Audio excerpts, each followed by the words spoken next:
Si tu penses qu'il faut juste activer la navigation privée pour être invisible et faire n'importe quoi sur Internet, je préfère t'arrêter tout de suite parce que non, ça ne marche pas comme ça.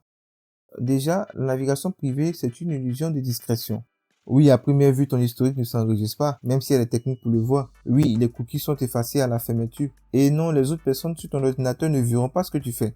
Mais ce que la plupart ignorent, c'est que ta connexion, elle, n'est jamais vraiment privée. Car en navigation privée, ton fournisseur d'accès à Internet ou encore FAI, que ce soit Orange, SFR, Free, etc., sait où tu vas. Même le site web que tu utilises aussi. Et c'est en bossant sur cette vidéo que j'ai enfin compris certains épisodes des Enquêtes Impossibles.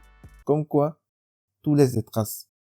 Au fait, la navigation privée, c'est comme écrire quelque chose sur un tableau en classe, puis l'effacer avant de partir. Ton ordinateur n'en garde aucune trace, mais pendant que tu écrivais, il y avait une caméra dans la salle et le professeur te regardait. Du coup, même si le tableau est vide maintenant, d'autres savent exactement ce que tu as fait. Mais il y a une technique encore plus sournoise. Donc abonne-toi et like la vidéo si celle-ci te plaît. Connais-tu le fingerprinting? Aïe, tu devrais, car c'est une technique que les sites utilisent pour te reconnaître sans cookies et même sans historique. Et le pire, même en navigation privée, ça fonctionne. La vérité est que peu importe le navigateur que tu possèdes, sache qu'il révèle plein d'informations sur toi sans que tu ne le saches. On a par exemple la résolution de ton écran, la langue de ton appareil, les polices que tu as installées, ton processeur, ton système d'exploitation, même ta carte graphique. Et pris un par un, ces éléments ne veulent rien dire.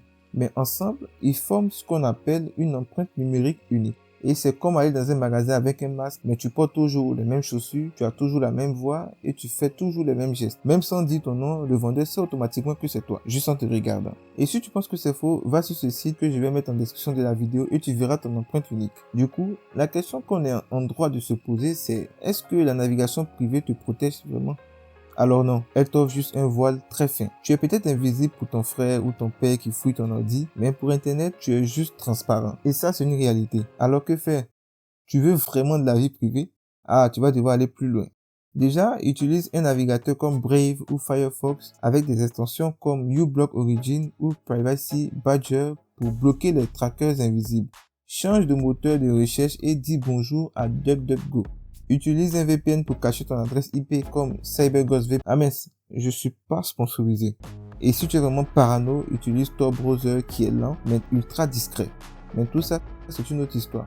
Ou fais juste comme moi et ne fais rien de tout ce que je viens de dire parce que moi je n'ai rien à cacher, mais j'ai désactivé quand même ma webcam depuis qu'elle s'est allumée toute seule. On ne sait jamais.